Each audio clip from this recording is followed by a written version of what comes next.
take a moment and see these three women. One is an astrophysicist, one is a virologist, one is a space entrepreneur, all women in STEM. Please, a round of applause for them.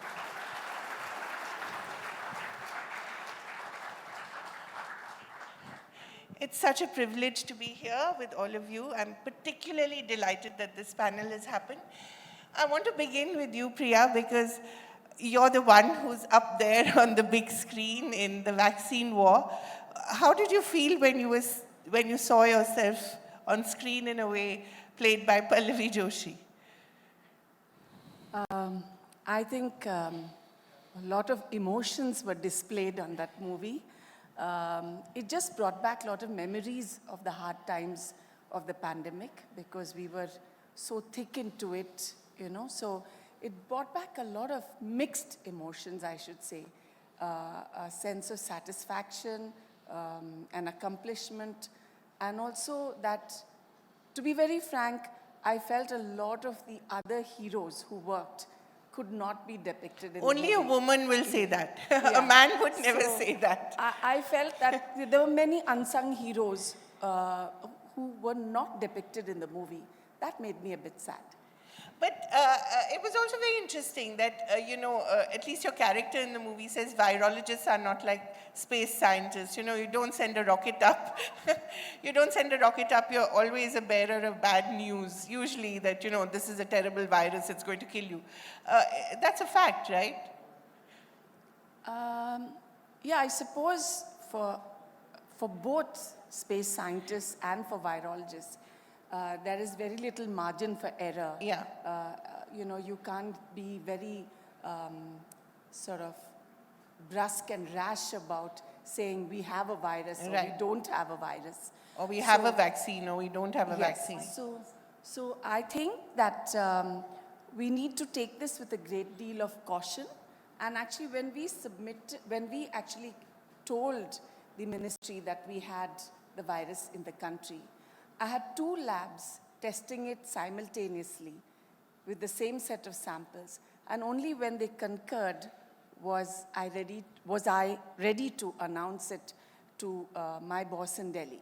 So there is really a lot of caution, and we should not be fear-mongering and worried about sensationalism and, having the media say, oh, we've got something new. Yeah. We should be absolutely on the dot when we make that diagnosis and, make it public.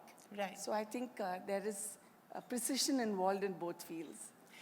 I want to come to you, Annapurni, because, there's so much we still don't know about the world out there, space out there.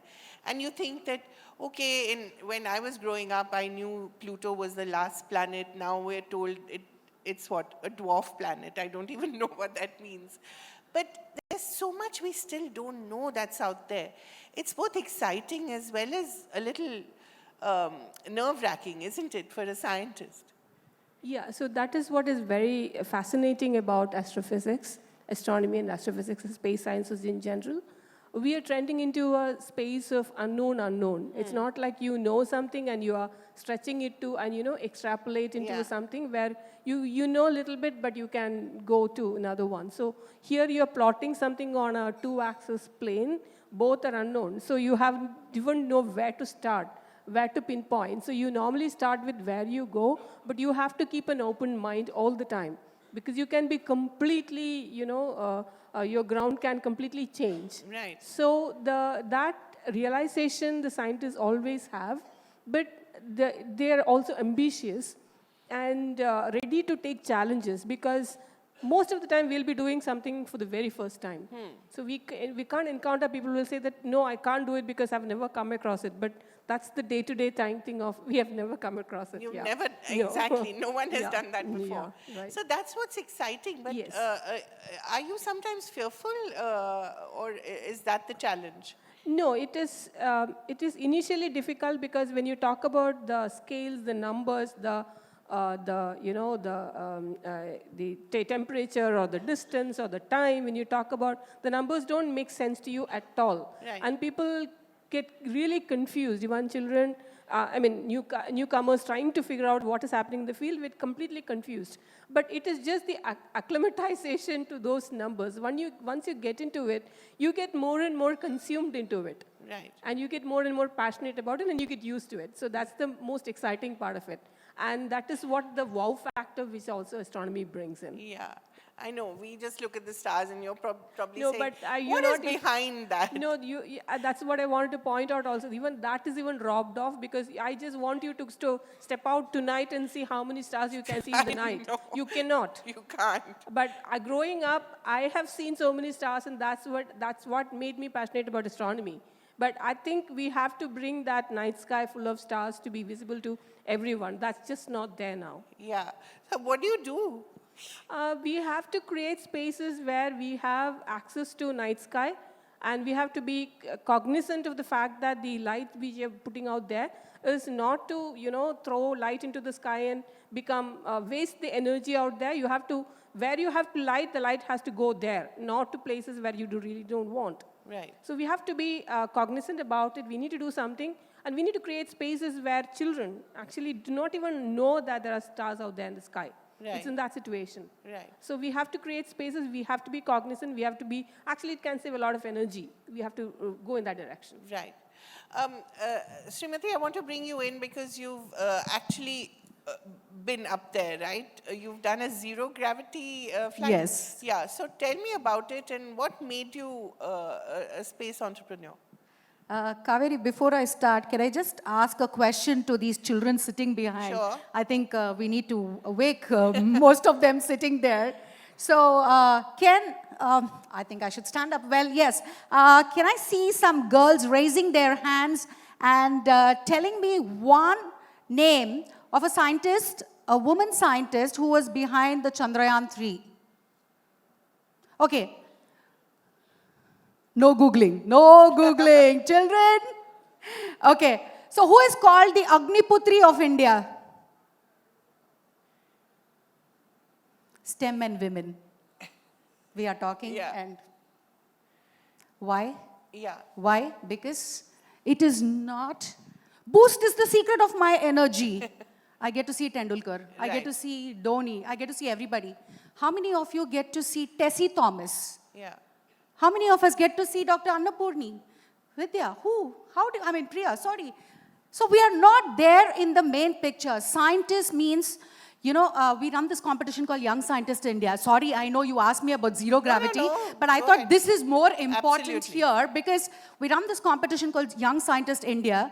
And you see, when there was a child who was a girl winner in that, the parent comes and tells me, ma'am, I just gave permission for my daughter to participate in this competition just because, she wanted to. I don't want her to be an engineer or a scientist because she wants to pursue being a scientist because we were giving a prize of sending the child to Harvard for 3 days. I don't want her to have that experience and all that. Just give her one medal, that's enough. Why? Because she comes from a community where after +2, she has to get married. That is the state of affair. Where is research in the country?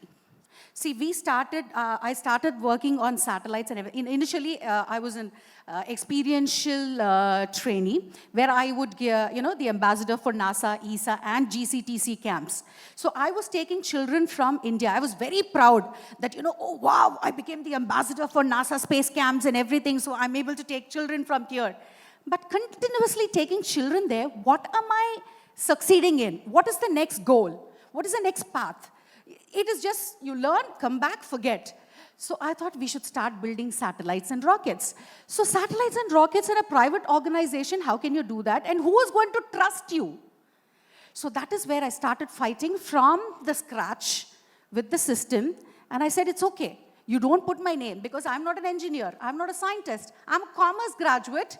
Went into doing Gurukulam concept for my doctorate. So nobody is trusting me. Whenever I sit in a panel, there are men engineers and the question comes last to me, so how do you work with children? It's only that one question. How do you work with children? That's all. But they don't think that that is the future. They are the future and we need to invest on that future. So that is how we started creating a platform. If you see the picture there, this is what I want to have the facade of India. Rural India, changing that. And we have done that by building a satellite with 750 girl children, rural girl children, from Kashmir to Kanyakumari.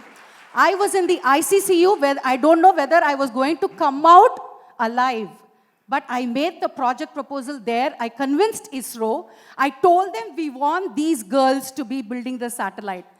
And thanks to Honorable Prime Minister, he gave us a free launch. Otherwise, that is also expensive because InSpace told me, Madam, I know you're working for rural children and all that. Free launch mat poocho. Ye free launch nahi ho sakta hai. I said, then how are we going to promote girls? How are we going to bring them on the main forum? Space, yes, Chandrayaan 3, from ISRO when they work, they get the budgets, but we don't get budgets. I was crying to reach out to Tatas, Adanis, Ambanis. I want these children to come all the way from there to see a rocket launch which is going to inspire. These children are children who are maids' children, truck drivers' children. You won't see, I was able to do only about 300 children. I could pull them to Sriharikota to watch their satellite. These are the children. Wow. So, to that satellite to go up in SSLV D1. I could only afford to do this. I carried a begging bowl everywhere I wanted because this is going to create an impression, a lasting impression. So many children wanted to be scientists now. They didn't know that there is something that excites them like this because we don't have role models. We don't have funds for research. Girls' attribution or the thought process in India is still, ladkiyon ko shaadi kar do. But Srimathy, it's very interesting that you say that because you yourself got married or were married off, as they say, at 18. Yes. And you were not given a choice. And from what I know, you were an NCC cadet, you played basketball for your state, and you were a really proud sort of honor NCC graduate. And at 18, you were told that you have to get married. And as you said, the sword was replaced by a spatula. And that has been replaced by space now. A spaceship. So your own journey has actually, in a way, mirrored that of what I hope doesn't happen to these girls. There are a lot of children, Kaveree, who actually came to me. They called and they said, there's one other issue also. These children didn't step out of their village ever. This was the first time they were doing it. They're all from Andhra Pradesh? Or? All, Jammu, Kashmir to Kanyakumari. Wow. All the states, all the states. Sorry, you were saying so? So, you know what happened? They said, mere baju ke ghar mein ek, one ladki, auntie, they call me auntie, ma'am, didi, everything. So, they raped that girl. God. So, my mummy is not allowing me to study this. She's telling me, she's forcing my father, get me married. So, where are we heading? Yeah. The fear factor. If there is a woman, if there is a girl child at home, there is a fear for all the parents that, I don't want her to do anything. You get married, you go somewhere, and after that you do. And things haven't changed really. No, not much. Because I almost met about 1 million, children across these 10 years, but nothing much has changed. This is completely, that focus is towards wedding. Where is the change? I work with space, but on Earth I'm not able to do this change. Priya, I want to put the same question to you. It's important for us to open the door as the first of everything, but to keep the door open as well. I think for women in leadership positions, in science especially, that's very important. But how do you do that? Because you know the challenge is better than most. So I'll just go back to my early days when I was, in training. I'm a medical person who moved into laboratory medicine. And when I decided to do a PhD as well. So when I was working, I was hyper-focused. And I want to remind particularly the men in this audience that women actually manage 2 careers. Yes. One at work and one at home. Genetically, men can just switch off when they come to work. But women don't switch off because they know there's a sick child at home. They can't switch off. They don't have a choice. They cannot switch off. So when I was very focused at work, I do remember, one of my senior colleagues almost labeling me as aggressive. Yeah, or So- difficult. Yes, perhaps. So I actually stopped and told them, I might come through as hyper-focused, is because when I'm at work, I'm at work. This is work during these hours. And there's another work waiting for me when I get back home. Right. So it has been tough. I think most of my fellow panelists will share these sentiments. So I think the onus rests on us when we get to leadership positions, that there are many aspirational young girls, some who have got past school, gotten to, done a bachelor's, want to do master's and PhD. We have to remember that they too have a tough road ahead. Yeah. And we should show them that empathy and help them along. If you can give them a little assistance as they, Yeah, but what kind? I mean, do you counsel them, tell them, okay, don't, take another call, don't quit just because, you're pregnant or your mother-in-law needs you or your mother needs you? I mean, what is the kind of assistance you can offer? Because you can only do so much. I think a leader should be available and approachable. Right. And I have had umpteen situations, even during the thick of the pandemic and out of it, when female colleagues have come because of domestic issues, because of harassment at the workplace, and you should be a good listener. Right. And I think if you're a good listener, and if you can give them some practical advice, you will certainly help those young girls to get on in their career. Kaveree, Right. one Sure. point. I think it's not 2 roles. We've done 3 because the societal pressure also is on us. Yeah. So we know when we step outside, what the society is going to throw on us. We have to accustom to that. We have to be vulnerable, or we succumb to it, or we fight. Right. So there are 3 hats that we don, and I think that's really too much. What do you say, Priya? I think that's what it happens. And also one other point is leadership role in STEM is only 2%. Yeah. We don't have any faces. See, I proved that. Tessie Thomas is not known. You don't know who's led the Aditya mission from own Tamil Nadu. So where are we? How are we projecting these women in the forefront? It is just that, she has to be something extraordinary, that one day, that one page in media coverage, That and after picture, that, that's the it. picture of all after the that, sari she's clad forgotten women. and Yeah. gone. So this is what? This is a motivation. If we are able to motivate the girls to do much better, we need to have a safe zone where she can do research. It's not just earning money. Why are we in the backseat? India is so behind with regards to research. Because we are always focused, study, then work, earn money, have, marriage performed, then set ho gaya, life set ho gaya. So that's what is our perception. When are we going to move forward? Annapurni, what about you? What have your challenges been, and how did you overcome them? And what are the kind of life experiences that you can bring to help other women? Yeah, so the most important thing, what I think, is that one has to dream and stick to it. And there's nothing called quitting. You can go slow, but quitting should never be on the table. So I come from a family of musicians. My father is a very renowned musician, and my mother was a professor of music in Palakkad. And we used to have music all the time from morning to night, everything about music, teaching, talking, discussions, everything, people coming in, nothing to do with science at all. Right. So I was good at studies, and I was also, I also play, I'm a Carnatic violinist. So there's always be a plan B, like, I have to play at home, learn things, all those kind of schedules you have to follow as well. But science always fascinated me, and my parents had nothing, they didn't know anything No about it, clue. no guidance, nothing. So just know that if I pass, they'll say yes. If they fail, they'll say yes.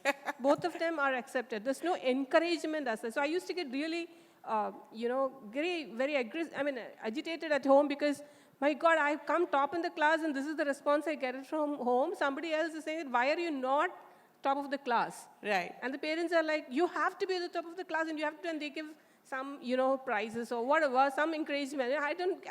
The same thing. If I fail also the same, come top also the same. So I said it doesn't matter. It never disheartened you? No, it never disheartened me, but I thought it was a good thing because I don't have any pressure. It's up to me to do it, right? Right. So I took it that way. So I decided, my dad said, you decide what you want to do, you take it up. But the one thing which I come back to it really scared me to make me perform the best was at the end of my master's, what do I do tomorrow? Sit at home? Yeah. I don't have anything to do. Oh my God, that's just not acceptable for me. I cannot sit at home. And I'll get married. And what will I do? I see my friends getting married and sitting at home. No, that's really something which I cannot do. So and being a prisoner of the great Indian kitchen. So I was scared. And I was so scared that I must pull out all my strength and apply and find out a research position and get a PhD. And get out somewhere. I don't care where it is. But I grew up looking at the stars, and that is what I should do. Eventually, I should reach there. But first thing is physics, and then get out and try to do stars. And then ISC was where I applied, and then I was selected for I was part of the selected. You've been there for a long time, right? Joined the astronomy program, but I eventually joined the Institute of Astrophysics. When I saw that coming, I said, that is it. I have to hold on to it. Nothing doing, I took it up. Right. But there was a challenge at home when I decided to work on nighttime astronomy. My mother suddenly came up and asked me, why don't you study the sun instead of the stars? Study the sun. Sun. And not the stars. And I had no clue why she's so suddenly interested in telling me what I should study. So that you could do it during the day. Exactly. So her thing was, why don't you do it in the day and not in the night? And go to the observatories and stay for a long period of time. Stay away from home. So these kind of things do definitely happen. And the condition was I have to get married. Right. So I also got married early in my PhD career. But the only condition for me was I have to continue PhD, nothing doing, no quitting, nothing. Right. So even my husband was posted elsewhere. I didn't go. I sent the house along with my husband. I stayed in the hostel and continued. So quitting was never on the cards. When my kids also were there, quitting was never on the cards. I will take them to the observatory, let them sleep on the observing floor itself, telescope floor itself. We'll continue the observations. Eventually, they have to accept or not accept. My son decided to look at the stars. My daughter decided to look at the spiders inside the observatory. So they develop their own taste. But you have to take them along. Right. And soon they will also realize, everybody will realize around you that how passionate you are about it. Right. So eventually how I overcome my family problem was that I took my parents and I showed them how I am passionate about it, how the observatory is, how happy I'm doing the work, then what's the kind of work I do, what the kind of environment I'm working in. They were very happy with it. Right. So you have to solve the situation, you have to take people along, and you have to choose your wars very carefully. You have to fight, but choose your fight very carefully, wisely, because you will lose all your energy and time fighting very little fights. Right. Don't pull up everything. Right. You have to fight the most important fight in your life, but make sure that you save your energy and time to reach your focus. So when you say choose your fights, what are the fights that you gave up? No, see, in the sense that there is a societal pressure, like, I'm coming from a very conservative South Indian family. Every festival has to be celebrated at home. The way you have to do it, you have to invite people, do this, do that, etc. Right. Sometimes I'm not even here. So one of my uncles used to say, she knows when is Purnavasa and the Amavasya because she will be at the observatory. So I said, look, I can do whatever I can. You have to accept it. Right. I cannot. So you laid the ground rules. Yeah, but it's not that I completely eliminate everything. I will do it. Right. But it's according to my boundary conditions, not according to your boundary conditions. I will do. And do not come and tell you that this has to be done like this. Do you follow it? No. So don't push it on me. Right. So boundary line is laid there. And I know what culture I need to follow because I am also coming from a traditional thing. Right. I will follow it. Based on my own conditions and not on your conditions. Wonderful. Yeah. So you were ever labeled difficult or problematic by your colleagues? No, I agree with Priya that I was actually a listener. So I'm not aggressive. I also have made a conscious decision. You're not aggressive?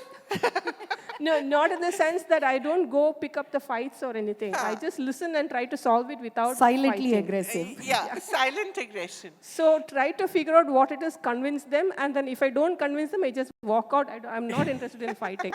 And I also will try to erase out from my memory any kind of rough things happen, because it eats my head and I'm not focused the rest of the day. So I need to be focused. So selective amnesia is very important. Yeah. So just, I'm sorry we're run out of time. I have this timekeeper there who's looking at me very sternly. Just the last point, what is that one quality that you need to develop to get to where you want to? Resilience.